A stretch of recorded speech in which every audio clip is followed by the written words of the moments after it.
Welcome back, everybody, to another episode of Quickie Wednesday Live. Today, we will be talking about Wonder Woman 84, 1984 being delayed until August. We're going to be joining the debate between Iron Man 3 and Thor the Dark World. And at the end of the show, later on in the show, we'll be doing a digital giveaway for 1917. So, hope you're all doing well, and the show's about to start in just a minute or two.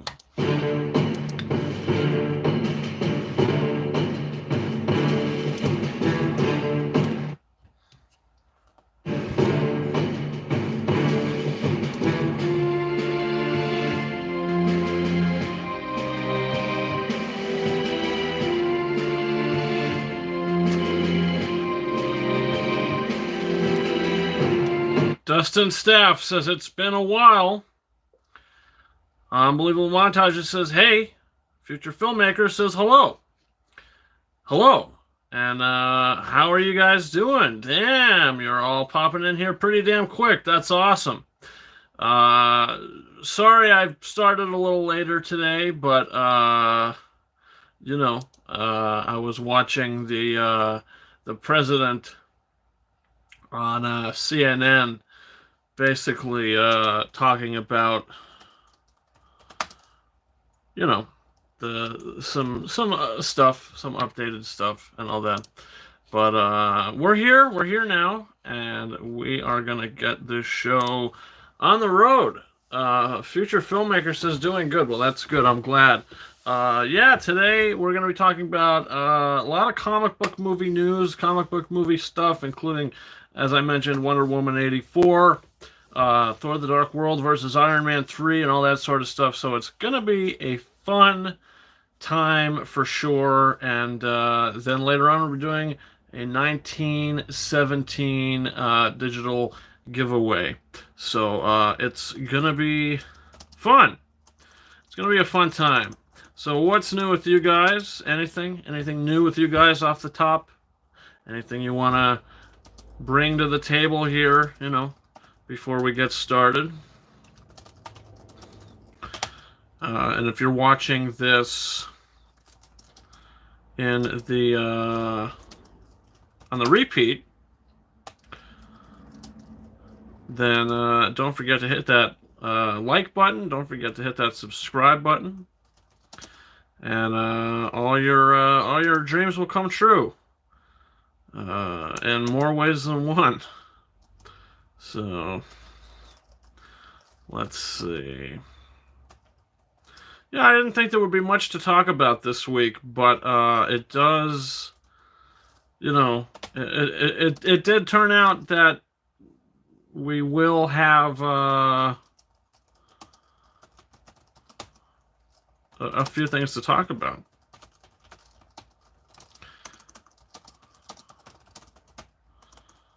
Let's see here. All right. Also, guys, I just recently did a live watch-along for 1917. So definitely go ahead and check that out. If you want to watch the movie, feel free to sync up with me. There is a time clock in that video, so you can definitely sync up with me. Let's see. Sync up or link up or whatever you want to call it. What is going on here?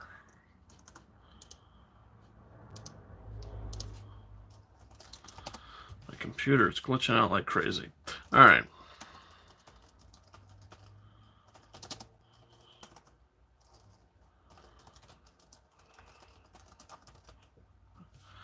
Here we go.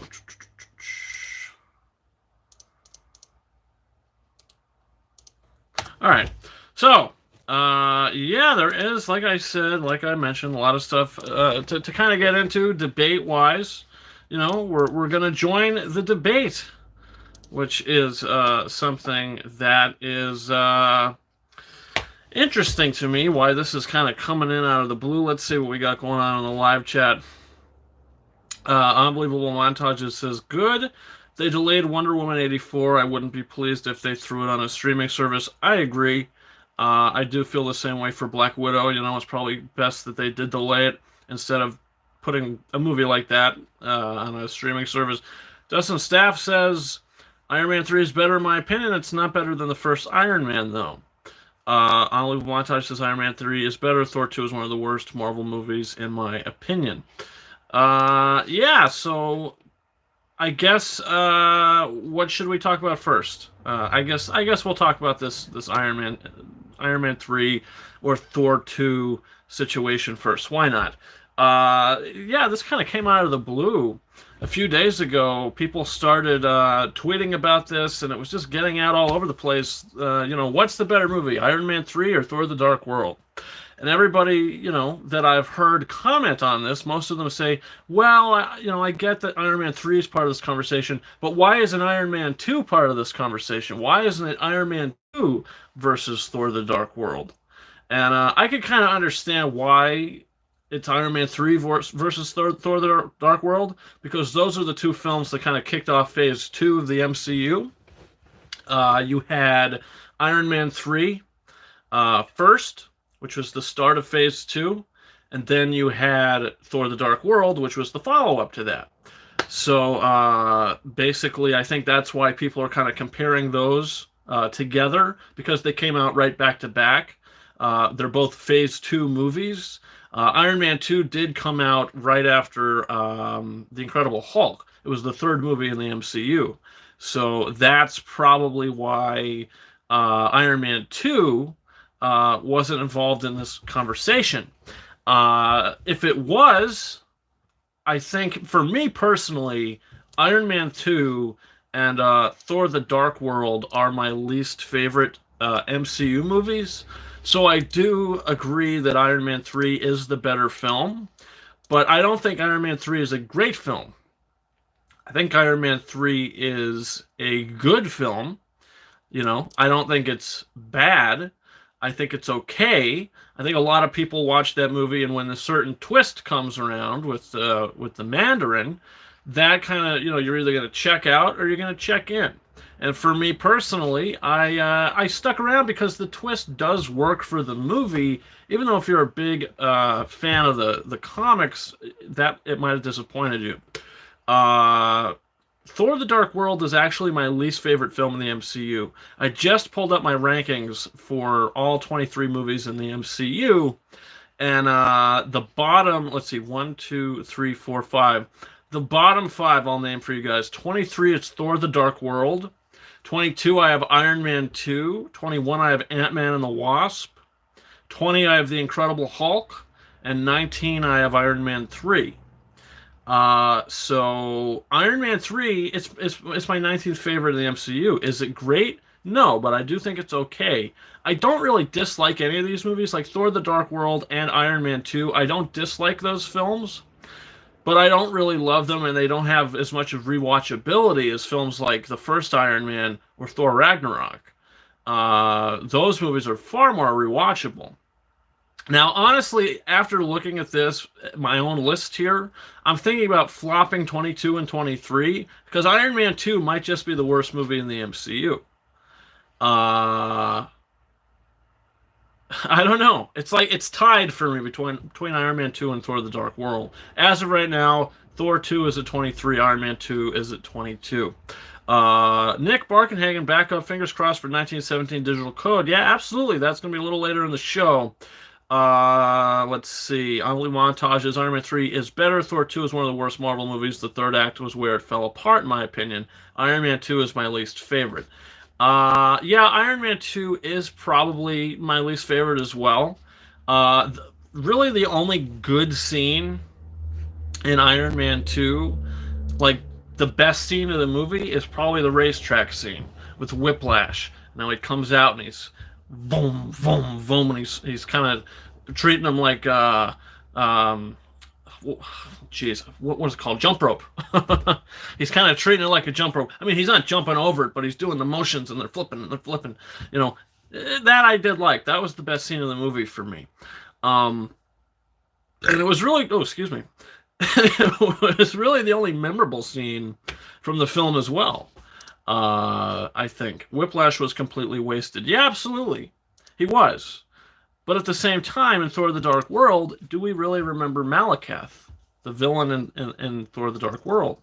I don't think so. But you want to know what? I'm going to officially flop these right now. So Iron Man 2 is going to be my least favorite film in the MCU. I just think it's the most unwatchable, you know? Even though I think it's okay and I would probably give it like 3 out of 5 stars, it's just kind of mediocre at the same time. Like the movie just basically serves a purpose, you know, to set up the Avengers, maybe? I don't know. And Black Widow, you know? I mean, that's the first time we see Black Widow. So I'm going to give Thor: The Dark World 3 out of 5 stars as well. And I'm putting that at number 22. It is more rewatchable than Iron Man 2. I don't understand why I have... I didn't even understand why I have... Iron Man 2 at number 22. That's probably definitely the worst in the MCU. Thor: The Dark World is number 22, but the conversation here is Iron Man 2 versus Iron Man 3. I mean, obviously, I did say, yes, Iron Man 3 is a better movie than Iron Man 2. I think it's a no-brainer. Unbelievable Montages says, whole movie felt like filler. Yeah, it did kind of feel like filler. It did. It feels like you're watching a TV series, like the MCU is a TV series. And you're watching it, and it's just filler. Not much happens. And sure, you do get that Black Widow reveal, you know, in it. But, I mean, other than that, you don't really... I mean, the movie's kind of inconsequential. You know, nothing really happens that sets the rest of the movies into motion, really. It doesn't move the story forward in many ways, or at all. Dustin Staff says, who? He is so boring. Yeah, I agree. We're talking about Malekith, I believe you're referring to. And you know, he was boring. You know, Malekith, horrible villain. He is one of the weaker villains in the MCU. But if we go back and if we go back and actually talk about the villains in the MCU, I mean, none of them are really... I mean, you have like 5 great villains in the MCU. Let's see. Let's go through. So Iron Man 2 is my 23rd... It's the bottom of the list. Whiplash, not a good villain. Justin Hammer, he was all right, but, you know, he was kind of wasted as well. Ant-Man and the Wasp, I have a 21. The villain in that movie was the Ghost, right? Didn't really care for her that much. I mean, she was all right. Incredible Hulk, the villain in that, Abomination, that was all right. Iron Man 3, probably one of the weaker villains as well, with the Mandarin, who we kind of find out to be Killian.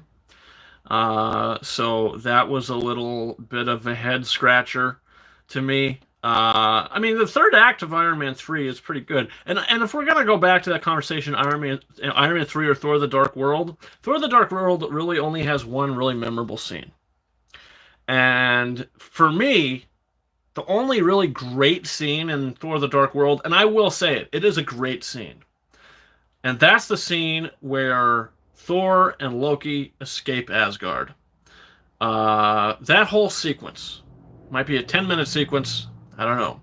But the way Thor goes and breaks Loki out of prison, they get the ship, and they escape. That is my favorite sequence of Thor: The Dark World. That is a great sequence. The rest of the movie didn't care for it, really. I mean, it has its other moments sprinkled out, but overall didn't really, you know, wasn't really feeling it. Dustin Staff, Ant-Man and the Wasp is a good comedy. Too bad it's not a good movie. Yeah. Unbelievable Montages. Far From Home was basically Iron Man 3 villain, but better. Oh, yeah. Quentin Beck definitely... I definitely liked him better than Killian. Aldrich Killian. Definitely liked him better than that. I mean, Jake Gyllenhaal is fantastic. All right, so then we go to if we're talking about villains here, 18 I have Guardians of the Galaxy Volume 2.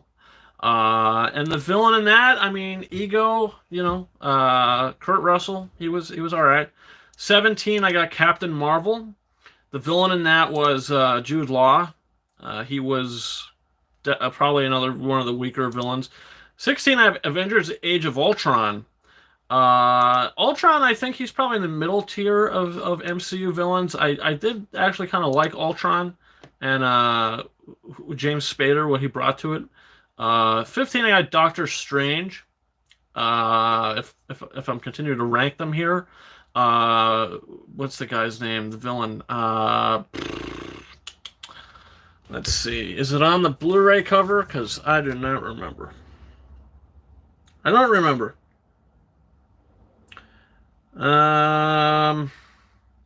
Caecilius. That's right. No, it's not on the Blu-ray cover, but I did remember. He was all right.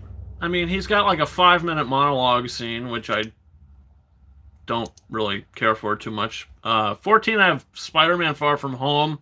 Quentin Beck, also kind of middle-of-the-road villain.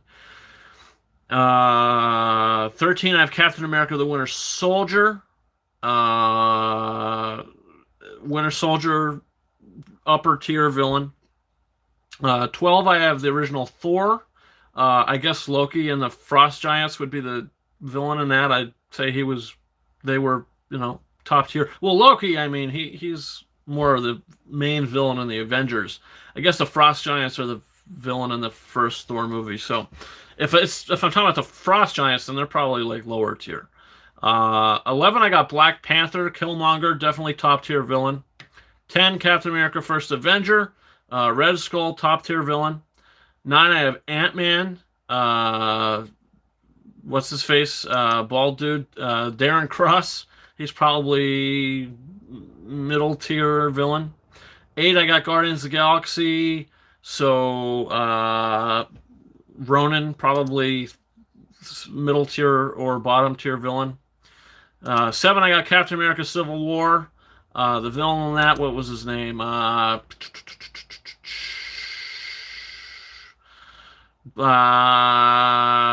Daniel Bruhl played him. Can't think of his name off the top of my head, but he's probably lower tier villain. 6, I got Iron Man, the original. So Jeff Bridges' character, Obadiah Stane, probably middle tier villain, if not top tier. 5, Spider-Man Homecoming, definitely top tier villain. 4, Avengers Infinity War, Thanos, he's the best one, I think. Best MCU villain. 3, I got Thor Ragnarok, hella top tier villain. 2, I got the first Avengers, so Loki, top tier villain. And 1, I got Avengers Endgame, so Thanos, definitely top tier villain. Let's see. Dustin Staff, Thanos is probably the best villain in Marvel history. I agree with that. Unbelievable Montez, I really like Mysterio, but wish they gave him more development. Yeah, I mean, they kind of do. I mean, if you think about it, they kind of give him development. I mean, we kind of get fake development, because he kind of lies to Peter Parker, and he says that his world was destroyed and yada yada yada, and he's got to save his, kill these creatures for his family. I mean, that was kind of development, but then again, it was fake, so I don't think that really matters. And the only development we really get for Mysterio, actually, the development we get for Quentin Beck is that whole monologue sequence right after he gets the glasses. Edith. And he's in the bar and he's talking to all the people that are kind of working with him. Mr. G says, was Red Skull on the list? Thought I didn't hear his name. Yeah, I think he's number 11 for me. Well, he's not number 11. That's Captain America the First Avenger. I'm pretty sure. Pretty sure I have Captain America the First Avenger number 11 on my rankings of the MCU. Nope, I have it at number 10. I have it at number 10. But Red Skull, I would say he's top tier villain, if not top tier, second tier. But if he is second tier, very close to top tier. He's like the top of the middle tier, if there's 3 tiers. But he's good. Definitely good. So, best MCU villains, not that that's even anything that this video is supposed to be about. It's just kind of the way the conversation went. Best MCU villains, Thanos number 1, Loki number 2, Michael Keaton's Vulture number 3, Hela, Cate Blanchett's Hela number 4, Killmonger number 5, Red Skull number 6, Obadiah Stane number 7. That's it. That's all I got. That's all I got. The other ones are just kind of... Oh, Winter Soldier. Winter Soldier. He would be above Killmonger. And he'd be above Hela. But I do think Vulture is better. So Winter Soldier will be 4. Hela would be 3. No. Ah! Damn it. Okay. Thanos 1, Loki 2, Michael Keaton's Vulture 3, Winter Soldier 4, Hela 5, Killmonger 6, Red Skull 7, Obadiah Stane 8. Or 7 and 8 could flop. But, Yondu. I forgot about Yondu. He was incredible, says Dustin Staff. Yeah, well, Yondu wasn't really a main villain, though. Like in Guardians of the Galaxy Volume 1, he's not a villain. Like Ronan is the villain of Guardians of the Galaxy Volume 1. I would say Yondu is just like a... I wouldn't call him a villain. I wouldn't call him a villain. I would just kind of call him a... I don't know. Because he's a good guy. In the second movie, he's a good guy. You know, I don't know. Still, not that matters, but I don't know. Calling Yondu a villain in Guardians of the Galaxy Volume 1 just doesn't sit right with me. Mr. G says, was Red Skull on the list? Yes, he was on the list. But again, if anyone's coming in, popping in here, if anybody's curious, Iron Man 3 or Thor 2, Iron Man 3, I think, is the clear winner. Because back from before when I was talking about, if we're talking about great scenes from these movies, a great scene from Iron Man 3 would be the third act. I mean, the third act is pretty great and visually impressive and fun. Another great scene from Iron Man 3 would maybe be when his house gets destroyed. That was another good scene. I also really like the scene where we see him for the first time in present day, and he's got Christmas music on, and he's kind of dancing, and the suit's kind of flying on him. I like that. There's a lot of great scenes, a lot of great moments in Iron Man 3. And I also love the fact that Tony Stark is dealing with kind of PTSD in a way.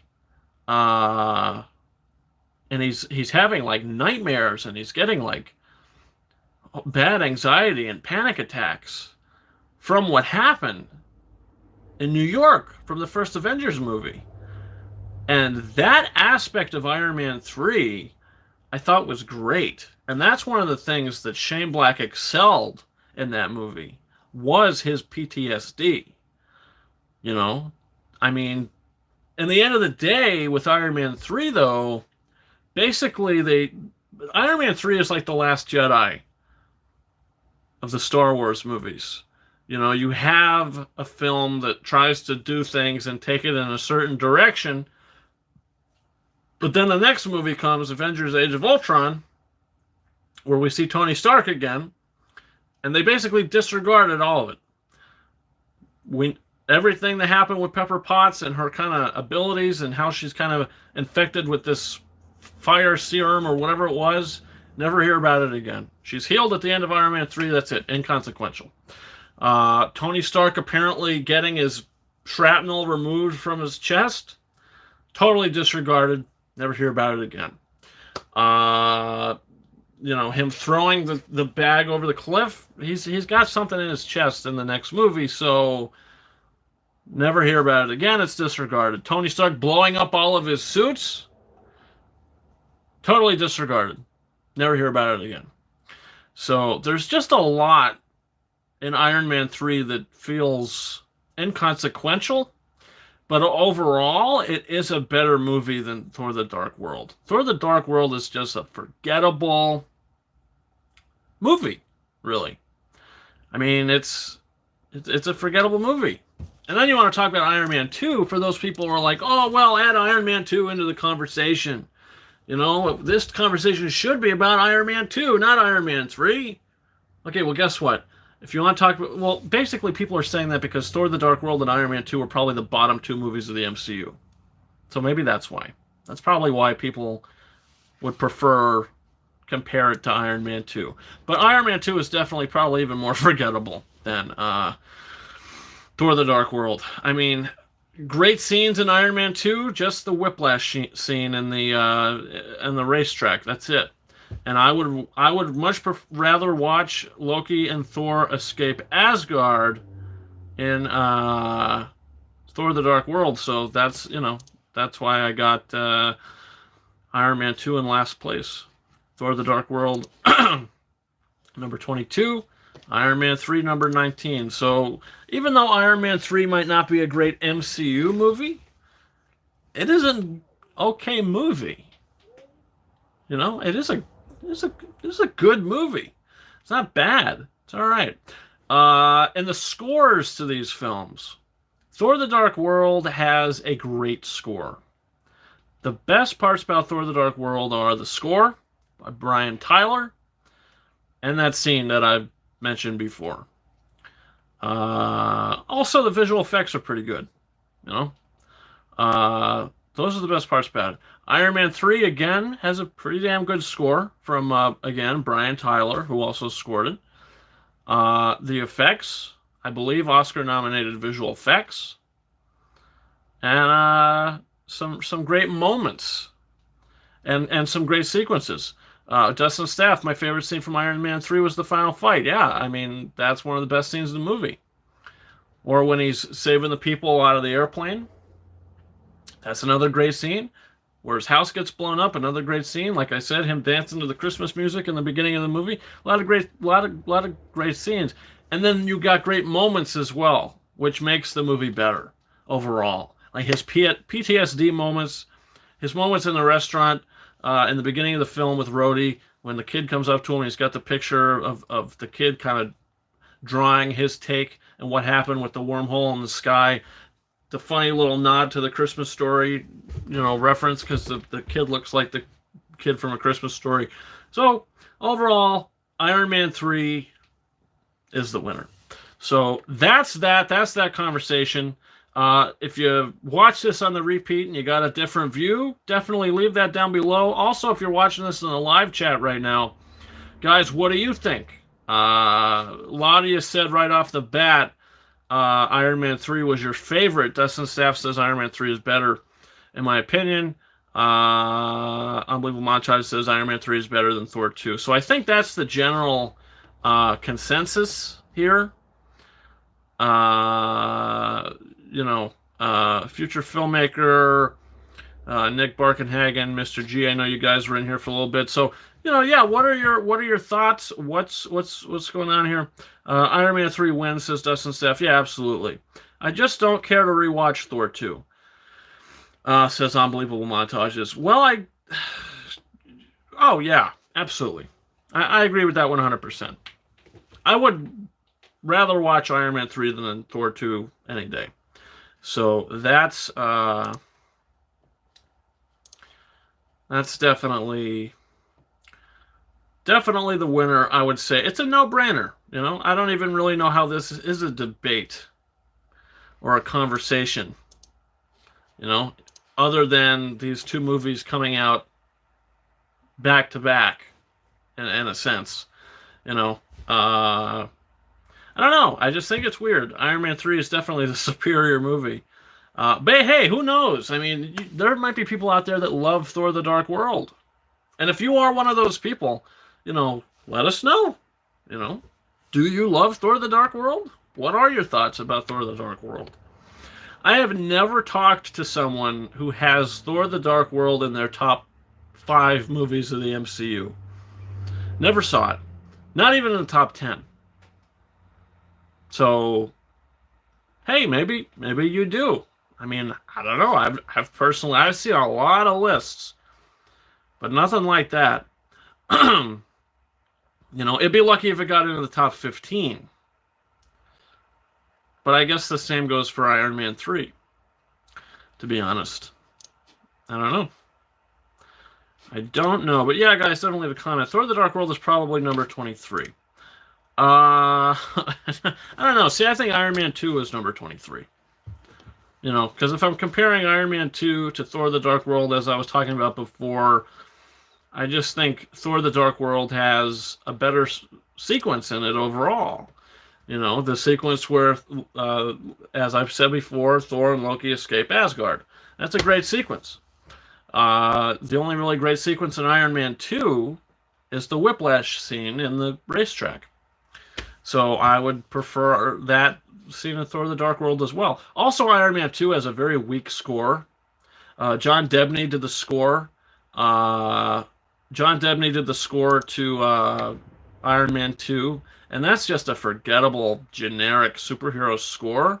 Thor: The Dark World has a superior score. Really great score from Brian Tyler, so I would put it at number 2. But hey, if you have it at number 23, there's nothing wrong with that. You know, I'm just giving you my take on it. Eric McGregor, 23 films. Yeah, absolutely. You're correct about that. There are 23 films total in the MCU, and I did just rank them a couple minutes ago. So definitely, you know, check that out. But yeah, so that's that. That's the conversation. We were talking about this for 32.5 minutes. So yeah, I mean, that's basically it. You know, it's a debate. Everybody's talking about it. So I said, you know what? Let's do it. Let's join this debate.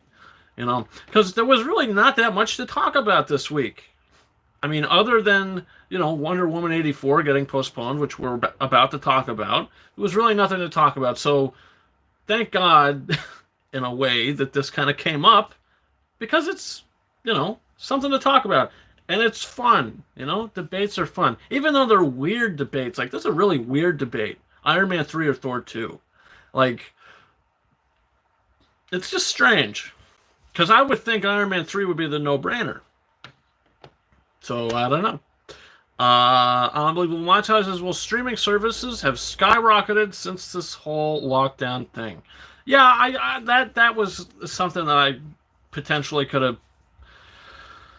I don't know, talked about as well. But I mean, it's a kind of a given, you know. I mean, everybody's home. I mean, it's kind of like a no-brainer. Like, if no one put that out there, or nobody said that, and nobody said, hey, streaming services, they're skyrocketing, you know, I probably already would have guessed that. You know, like when everybody was quarantined and they said, you know, stay home and theaters are getting closed. I mean, it just kind of made sense to me that, okay, Netflix or Hulu or Amazon Prime or HBO or Disney Plus, they're all going to do better. You know, they're all going to do better. So that's why, I mean, I didn't really feel like it was much of a conversation. I just feel like it's kind of just like a known fact, you know? But, I mean, at the same time, you could say Wonder Woman 84 being delayed was also a known fact. Maybe you could have already saw that coming. And now let's get into that conversation. So Wonder Woman 1984 has been delayed to August. It's been delayed to August 14th, 2020. The original date was June 5th, so it was pushed 2 months. So that's not horrible. It only got pushed by 2 months. But now my question is, this movie was supposed to come out in June. So, let's see what's supposed to be coming out in June. Because now those movies are in danger. My Spy is still slated to come out April 17th. I don't know if that's going to happen. Movie theaters are probably still going to be closed. I mean, I did see the movie. My review for it is up on this channel now. So, if you're interested in that. But let's see. Other than that, April's got nothing. May has nothing. Legally Blonde 3 is scheduled for May 8th. I don't see that happening. New Tom Hanks movie, Greyhound, slated for May 8th. That's in grave danger. That's probably not going to happen. SpongeBob movie, Sponge on the Run, scheduled for May 22nd. We'll see. We'll see. Artemis Fowl, May 29th. I don't know. That might be in danger. June 12th, Candyman. That might be in danger. June 19th, Soul, which is one of my most anticipated movies of the entire year. And then June 26th, Top Gun Maverick. So, you only really have 3 big movies coming out in June now, which are Candyman on June 12th, Soul on June 19th, and Top Gun Maverick on June 26th. I could see June 26th, the theaters be reopened. Or, you could probably be able to go see that, I would imagine, but who knows. June 19th, Soul might just be safe, but June 12th, Candyman is in grave danger because June 5th, Wonder Woman 84 has been postponed. So now we're getting into the summer movie season. These movies are getting pushed into the fall. Or late summer. I think August is still the last month of summer movies, so May 29th, but Artemis Fowl. Is anybody really interested in seeing Artemis Fowl, though? Dustin Staff, does anyone remember The Man of Steel? No. I disagree with that. I think Man of Steel is actually my favorite movie in the DCEU, with Wonder Woman being number 2 and Birds of Prey being number 3. So, I definitely disagree with that. Unbelievable Montage says, My Spy seems like a streaming movie. They should throw it on a streaming service or VOD. Yeah, that movie's not very good. I kind of felt bad because I was really excited to see it. When I finally did, I was kind of let down. My full review is up on this channel now, but I mean, it's just, that movie was kind of a bummer. But Artemis Fowl, like I said, is anybody really excited to see Artemis Fowl? Because I could care less. I mean, the movie stars Judi Dench, Colin Farrell, Josh Gad, and it's directed by Kenneth Branagh, who directed what I believe to be the best live-action remake that Disney has done so far, and that's Cinderella. So Artemis Fowl should have me more excited, but the trailers and just everything about it, I could not care less. I don't know what the hell it's about. I mean, I've seen the trailers, but there's just nothing about that movie that has me excited. So if that's going to get postponed, who knows? Because now we got to look, all these movies before June 5th, where Wonder Woman 84 was supposed to come out, are probably screwed. So Artemis Fowl, probably screwed. SpongeBob movie, Sponge on the Run, May 22nd, probably screwed. May 15th, Woman in the Window. Don't know what that is, but it's probably screwed. May 8th, Legally Blonde 3. I don't know. The poster says Valentine's Day 2020, so I don't even think that's even going to come out May 8th. Even if coronavirus wasn't happening, I don't even think we'd see that May 8th because there hasn't even been a single trailer for it. I've never even heard about it until just now. Tom Hanks' Greyhound, May 8th. It's in grave danger. And The High Note, which is a drama music romance directed by Nisha Ganatra, And stars Dakota Johnson, June Diane Raphael, and Bill Pullman. And Ice Cube, that's in grave danger. So those movies are probably screwed. And My Spy, they're probably throwing straight on streaming. Because that's supposed to come out April 17th, and that's not happening. 100% not happening. Can't see that happening. So, yeah, I mean, we'll have to see. I mean, now we're getting into June, that's getting postponed. Unbelievable Montage says it looks or looks you're probably referring to Artemis Fowl. I agree. I think it just looks kind of bland. Walking Disaster, they should just put it on Disney Plus. What should they just put on Disney Plus? It was going to be a bomb anyway, no? Are you talking about Artemis Fowl? Oh, you're probably talking about Artemis Fowl. Yeah, they probably should put it on Disney Plus, but I mean, it's directed by Kenneth Branagh, it's probably something that they want to put in the theaters, so... And it's Disney. Like, I don't think Disney's going to do that. The only reason why they put Onward on Disney Plus, it was because it was already in the movie theater, and it made all the money that it was going to make. Like, it came out right before this Corona nonsense happened, so they postponed it. Or no, what am I talking about? They didn't postpone it. Movie theaters shut down, so they were like, well, this movie can't make any more money, so let's put it on Disney Plus and hope people buy memberships to watch it. And they probably did, So, I mean, Artemis Fowl, I can't see Disney, putting it on Disney Plus. They want to make as much money as they can, so they're gonna hold this one out. But again, is anybody going to be upset if this gets postponed? Probably not. I don't think anybody's going to be bummed out. Oh, I don't think anybody. I could be wrong. But I don't think anybody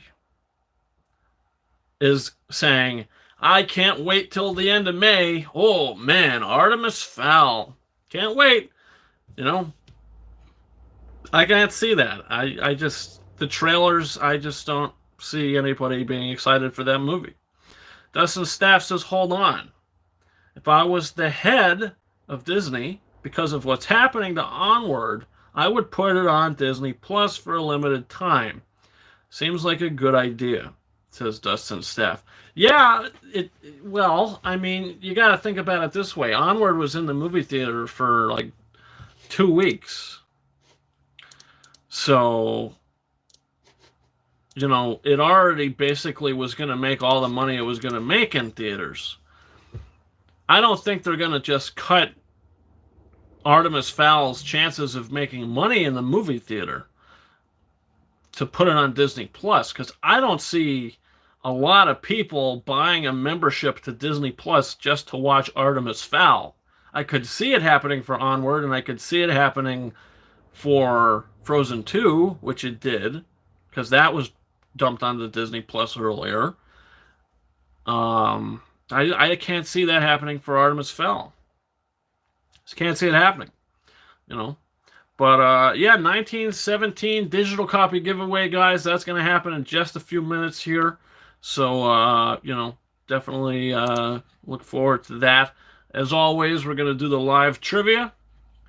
We're going to do a live trivia question. So that should be fun, excuse me. Yeah.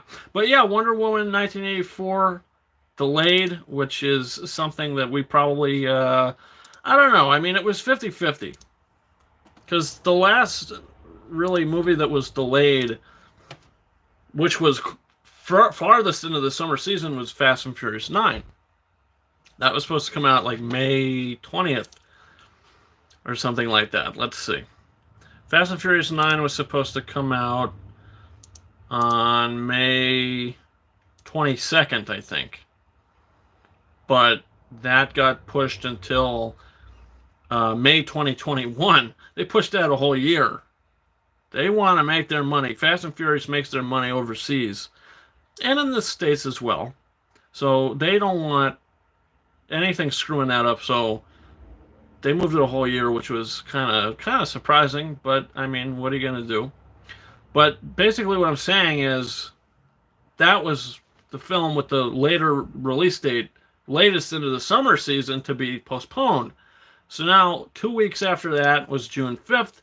Now Wonder Woman 84 is delayed till August.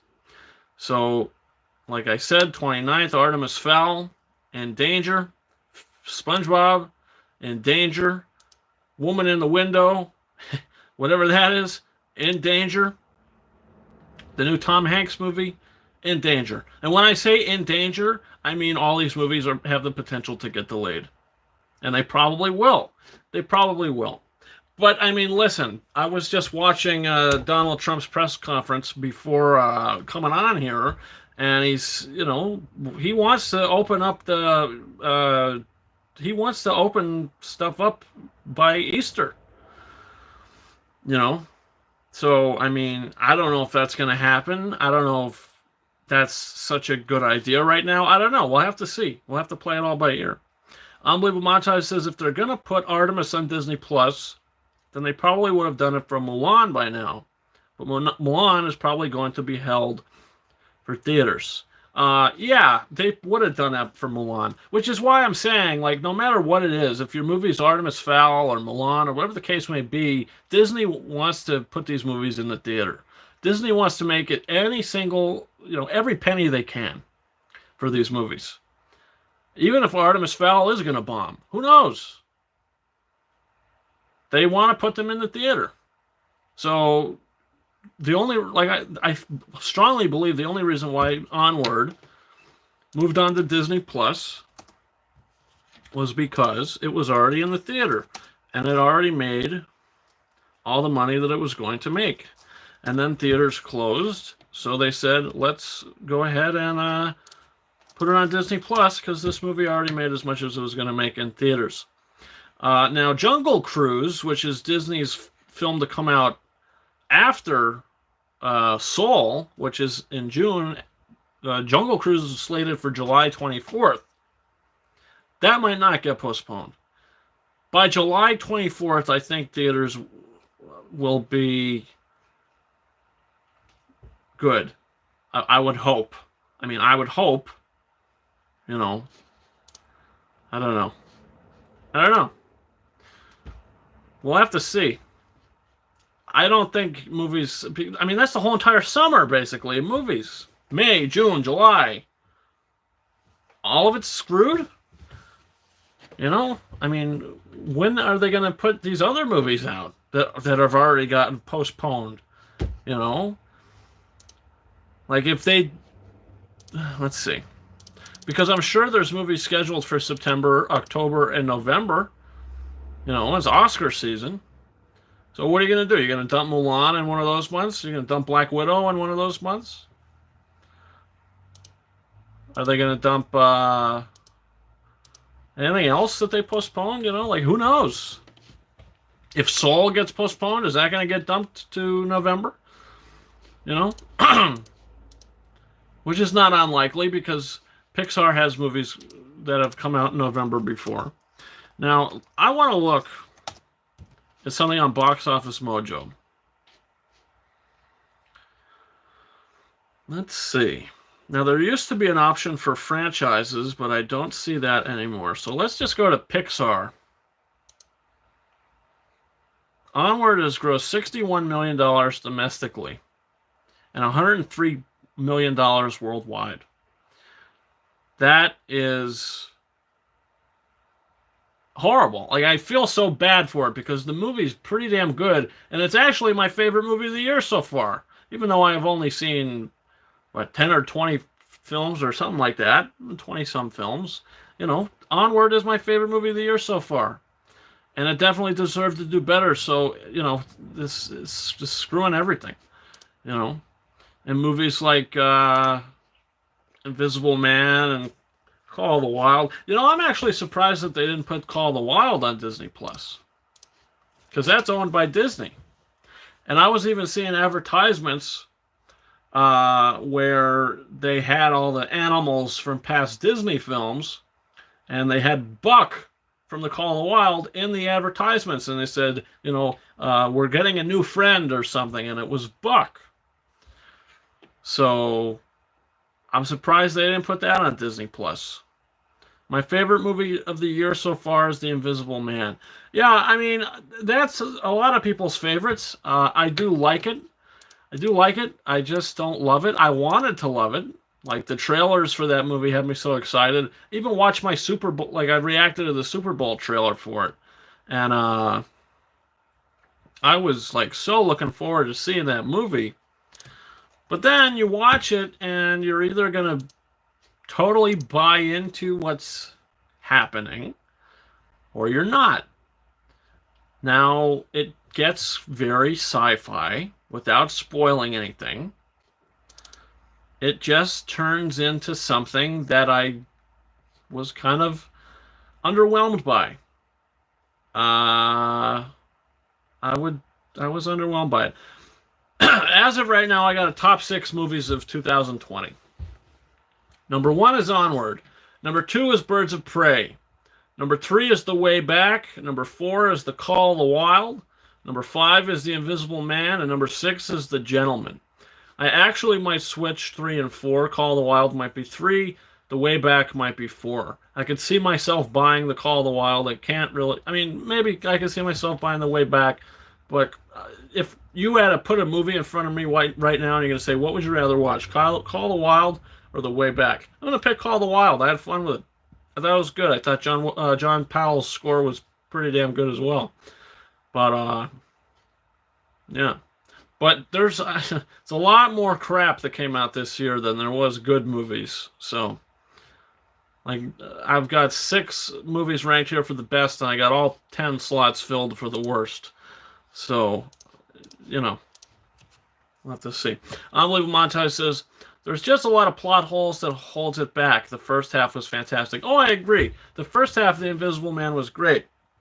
It's just when the second half happens and stuff starts to kind of get unveiled and you start to kind of see what's happening and what's at play here, you kind of either have to go roll with it or not. And I was kind of just like, I don't know, without spoiling anything, didn't work for me 100%. And the ending as well, the ending was kind of underwhelming. Like, I don't know what they were going for with that ending. What was the thing in the ending? Was it hashtag Me Too, hashtag Time's Up? If you guys know how the movie ends, then, you'll see. And if that's the case, it just felt like a cop-out. I don't know. The ending kind of bugged me, but that's my thoughts. Unbelievable Montage is I didn't see The Grudge at all. Oh, boy, yeah, don't do that. don't do that. Unbelievable Montage is I saw it coming a mile away. See, they set it up, so it wasn't like a slap in your face kind of surprise. I was just hoping that they wouldn't go that route. I was just hoping that they wouldn't go that route because I would have been let down by it. And I was let down by it. But yeah, don't see The Grudge. That movie is a steaming pile of crap. One of the most boring movies you'll see. So yeah, don't do that to yourself. You don't need that. Let's see. We've been streaming for 53 minutes. Sorry I got so close. I'm getting blinded. Blinded by the Light. You guys remember that film? I didn't really care for that either. That I thought was kind of all over the place as well. But all right, it's time. We're 54 minutes in now, and it is time to do a digital copy giveaway. Who's ready? Who's ready for the digital giveaway? Yes, this week there is only one digital giveaway, and that will be for 1917. I liked it. Super cheesy, though, says Unbelievable Montages. I respect that. But, yeah, guys, we are doing this. Nick Barkenhagen says, ready. All right, well, guess what? We are going to do this. We are going to do this digital giveaway. Now, listen, I only have one code. So we're going to do this as usual. I'm going to ask a trivia question. I'll type it in for you guys, and I'll press enter, and then whoever can answer it first, and I see your comment pops in first and it's correct, whoever answers correctly first will get the digital copy code. If you're new to the game, if you're not new to the game, I will send it to you on either Instagram or Twitter. I'll leave my handles in the live chat as well. Yeah. Now, next week, just before we do this, I do want to let you guys know next week's Quickie Wednesday Live, I don't know if I'm going to have one supersized code. I don't know if I'm going to have 3 codes, or I don't know if I'm going to have 9 codes. I pre-ordered the Skywalker Saga on 4K Blu-ray, the box set from Best Buy, so I don't know if they're going to give me 9 individual slips of paper for each film. I don't know if they're going to give me 3 pieces of paper for, a code per trilogy, or if they're going to give me just one code with... You put the code in, you unlock all 9 movies. Don't know how that's going to happen. Now, Unbelievable Montages, I believe you told me that when they did the Infinity Saga box set, they gave individual codes. So we'll have to see. I don't know. We'll have to see what happens. But regardless, that's going to be next week. That digital giveaway will be next Quickie Wednesday Live, and I will be doing a live unboxing for it probably Monday night. So that's the plan for that.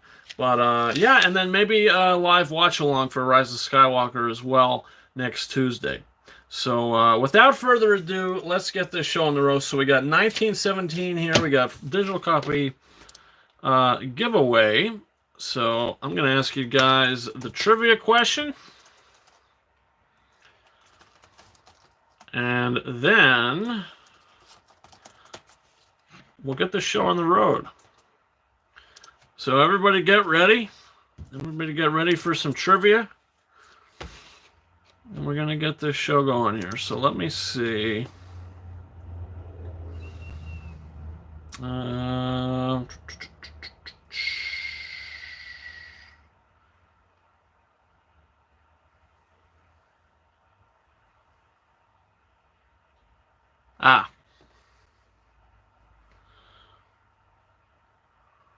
Okay, so I'm going to type the question in. Unbelievable Montages, that's a big win for someone if it's just one code.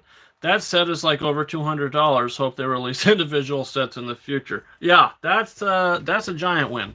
So that's gonna be interesting. I can't imagine them putting it on one code, but I remember when I got the Harry Potter box set on 4K, it was one code. It was just one piece of paper with one code on it, and you got all 8 movies. So I don't know how they're gonna do this.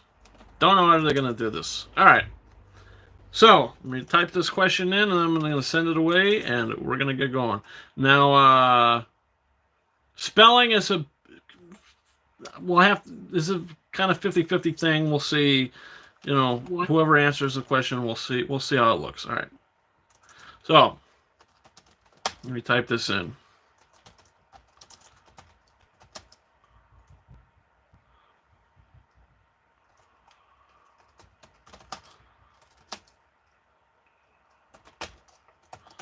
Okay, so the question is, 1917 was nominated for 1, 2, 3, 4, 5, 6, 7, 8, 9, 10 Oscars.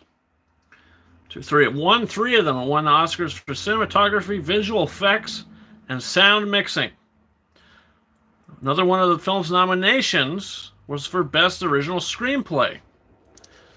And the question is, who was Sam Mendes' co-writer on 1917? Race. Christy Wilson Cairns. Well, my friend, Ray Sai, let's see. Christy Wilson Cairns. Wow. Oh, my goodness. You were quick with that, weren't you? Holy smokers. Walking Disaster, you came in second place. Nice congrats. Yeah, geez, you were just on the ball there. Was that question too easy? Man. Well, everybody, I apologize, but Ray Sai wins it. That was quick. That was real quick. Eric McGregor says Crystal Wilson Cairns. Close enough. It's Christy, right? Let's see. Christy Wilson Cairns. Yeah, Christy. Her only Oscar nomination for 1917 for original screenplay. So not bad, not bad, not bad. On with montages. Wow, she was co-writing last night in Solo. Soho. Oh, Soho. Wow, she is co-writing last night in Soho. Let's see. Is that right? I'm sure it is. Let's see. Writer. Yeah, last night in Soho. That's coming out this year, hopefully. And it's directed by Edgar Wright. Ooh. And it stars Thomas and Mackenzie. Yeah, she was fantastic. She was in Jojo Rabbit. She played Elsa in Jojo Rabbit. She was fantastic. Anya Taylor-Joy also in that movie. Yeah, Edgar Wright. He's a great filmmaker. Love him. Definitely excited to see that. That's supposed to come out September 25th. So let's hope all this nonsense is definitely pushed out of the way. Last Night in Soho is probably getting canceled this year, sadly. Why would you say that? Why would you mean canceled or postponed? She's great and Leave No Trace. Yeah, I loved her in that. She was fantastic. But yeah, so Ray Sai, listen, my friend, all you have to do is send me a message on either Twitter or Instagram. All right, now here's my handles. Instagram. All right, here's my handles. So all you have to do is send me a message on either Twitter or Instagram, whatever works better for you, and say, hey, it's Ray Sai from the live chat. I won the code for 1917, and I will send it to you. You have 2 weeks to send me this code. Or 1 week. Maybe I should make it 1. Sending you a DM right now. Okay, sounds good. Maybe I should make it 1 week. What do you guys think? How do you think I should do that? Because I'm thinking if I give away a code today on a Wednesday, I should give it a week until the next week's Quickie Wednesday live. And if no one sends me a message redeeming their code and claiming it, then maybe I should put it up for grabs a week. That's the thing. That's the plan. That's what we're going to do. Olive Montage says, I wish it would go away soon, but that's most likely not going to happen. Yeah, we'll have to keep our fingers crossed, you know. It's really, really crazy what's going on right now. But, yeah, so that's going to be the new thing. That's going to be the new deal for the giveaways. If you don't get to me within a week, then the code is back up for grabs. But, Ray Sai, you said sending me a DM right now. Sounds good to me. I will send you the code right after the show ends. So definitely send that DM, and right when the show ends, maybe 10-15 minutes after the end of the show, I will go ahead and send you the code. Now, guys, if you're still in this live chat, don't forget to hit that like button. Ray Sai, what country you live, says Nick Barkenhagen. Yeah, interesting question. Interesting question. It's always interesting to see where you guys are from. I just got your message, Ray Sai, so I will definitely send you that code. But yeah, guys, don't forget to hit that like button. If you're new to the channel, hit that subscribe button. Also, yeah, that's it. Also, share the video if you got friends or anything, or anybody you know that'd be interested in something like this. Another movie show where you could sit down and hang out and just chat film, you know, chat movies and all sorts of stuff like that. Definitely share, you know, get it out there. But yeah, I'm telling you, that was really impressive, Ray. You kind of came in real quick with your answer there. I saw you were you kind of jumped on it. You thought I was going to ask what other categories was it nominated, I think, right? Or no, you thought I was going to ask what categories it won. Best achievement in cinematography, visual effects, and sound mixing. Yeah, you were really on it there. Did you watch the 1917's behind the scenes features? Yes, I did.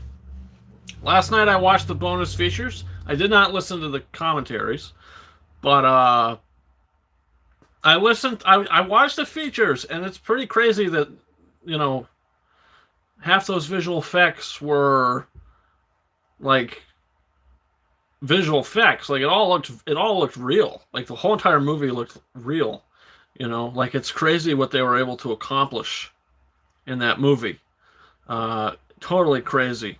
I loved how they gave a special segment to Roger Deakins. They gave a video to Thomas Newman, Sam Mendes. They gave one to the actors. The set decoration, it was really, really good. I was really pleased with the. I was really pleased with the visual effects, yeah, but the special features I was really pleased with. Let's see. Nick Barkenhagen says, "Do you got a Movie Anywhere account?" Says Nick, and he's asking Ray. So don't know. I mean, that's for the digital downloads, right? Movies Anywhere. It's the website that they do. But yeah, guys, hey, listen, this was definitely a fun one. Definitely had a great time doing this. If anybody's got any final things, final kind of comments or anything you guys want to talk about here before we go, definitely leave that in. Drop that in the live chat there. But yeah, it's been fun. The upcoming schedule for the channel, let's see, today's Wednesday, so tomorrow, I don't know exactly what I'm going to be doing. I might watch The Hunt tonight. I don't know, it's 50-50. I might drop the $20 to watch it. We'll see. If I do, I will post a review up on the channel tomorrow, so that's 50-50. If not, then I'm not sure. I don't know. We'll see. Also, Friday, again, not sure. So Thursday and Friday is a question mark. We'll see what kind of content's going to be coming up. Saturday and Sunday, some more gaming stuff on the channel, more live kind of sitting down and playing some PS4 Pro. Going to be doing more of The Last of Us. Maybe I'll finish it this weekend. I don't know. I love that game. I'm having a lot of fun with it. It's my first time playing. It's been great. So that's going to be Saturday and Sunday night. Maybe I'll also stream something else. Who knows? But yeah, so then next Monday night, the plan is to unbox the Skywalker Saga 4K Best Buy box set. Then Tuesday night, the plan is to do a live watch along of Star Wars The Rise of Skywalker. Next Wednesday is episode 7 of Quickie Wednesday Live, where we're going to do that digital giveaway for the 9-movie saga. So we'll see how the code is going to be given. Hopefully it's 9 separate codes, so we'll have to see. And then we'll also talk about whatever else. So, whatever else kind of drops throughout the week or anything like that, we'll definitely talk about.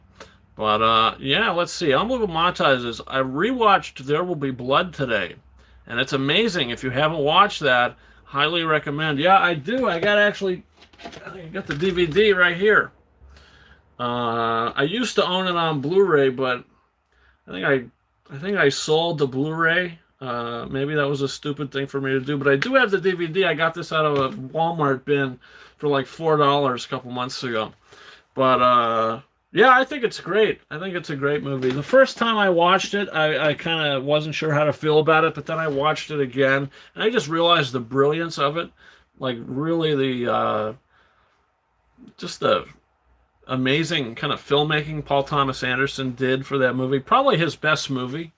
I did like Phantom Thread as well, but that was really good. Blu-ray really holds up. I hope they give it a 4K remaster. Yeah, if they do, I'll definitely pick that up. It's interesting. There Will Be Blood, that came out in 2007. Daniel Day-Lewis won his 3rd Oscar that year for Best Lead Actor. He was up against Johnny Depp for Sweeney Todd. which I think probably was the runner-up that year. He was fantastic. I mean, if Johnny Depp was going to win an Oscar, it was going to be for Sweeney Todd. You know, he was great in that movie. His previous two nominations were for Pirates of the Caribbean, The Curse of the Black Pearl, and Finding Neverland. I think he was snubbed back in 2015 for The Martian. Or, not for The Martian, for Black Mass. They gave Matt Damon the Oscar nomination over Depp for Best Actor.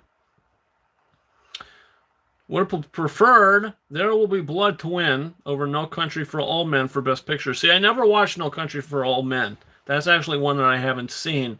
But yeah, There Will Be Blood. I would have given that Best Picture. That was a great film. Really great film. And it is my favorite of Paul Thomas Anderson as well. So, but yeah, guys, that's the plan. That's the plan for next week. Thanks all so much for watching this Quickie Wednesday Live, episode 6, where we talked about a whole bunch of stuff. Ray's side, don't worry, I'm going to send you that code in about 10 minutes, so definitely look out for that. No Country for Old Men is a great movie, too. Yeah, I'm definitely going to watch that. Definitely a lot of stuff on my list to check out. But yeah, guys, let's see. We've been going for about an hour and 11 minutes. So yeah, it's been fun. Hey, I wish I had more codes to give away for you guys, but hadn't picked out anything new. You know, haven't bought anything new besides 1917. So that was the code. That was it this week. So yeah, Race Side, that's going to be coming to you pretty soon. Guys, again, if you're new to the channel, watching this on the repeat, don't forget to hit that like button. Don't forget to subscribe to the channel. Any of you guys watching this in the live chat, I'm pretty sure you're all subscribed. But yeah, don't forget to do that. Don't forget to just wash your hands and stay safe out there. You know, I don't want any of you to get sick or anything, you know, especially in times like these. Let's all do our part. Let's all wash our hands, stay clean, you know, and we're all going to get through this together. As a human race, we will prevail. No question about that. We're all going to get through this. But yeah, guys, that's about it for me. Again, thanks so much for watching. It's been fun. And until next time, over and out.